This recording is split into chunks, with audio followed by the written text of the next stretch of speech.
I love making bread. It's one of my favorite things to do. After your bread is doubled in size, that's called your first rising. Then you're going to take your bread and punch it down, and that's always a fun thing to do. Don't panic when it shrinks down. Just flip it onto your counter, and we're going to put some flour here so that it won't stick.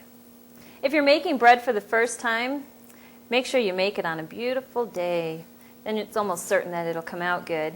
I have a friend who gave me a recipe, and her recipe has tips on it according to what the weather is like that day. But don't be afraid to make it. It's a very rewarding thing to do. So you're going to knead it a few times. You don't want to over knead it because then you'll have tough bread. Just knead it enough to mix it up. We're going to make some focaccia bread today, and the first thing we're going to do is take our dough and we're going to roll it into about a 12-inch round circle.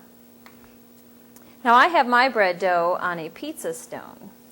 I love to cook on a pizza stone, and if you don't have one, then it's perfectly fine if you just take a cookie sheet and grease that and then roll it right out onto that cookie sheet.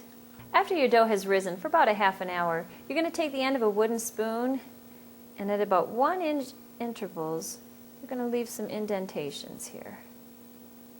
Now what these do is they'll allow the olive oil and the herb seasonings to penetrate into the dough.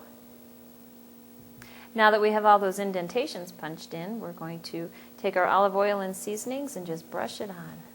Now you're ready to cook your focaccia as it is, or you can add some other toppings just for fun. I'm going to add some mozzarella. It's fun to sprinkle some Parmesan or some Romano cheeses on it.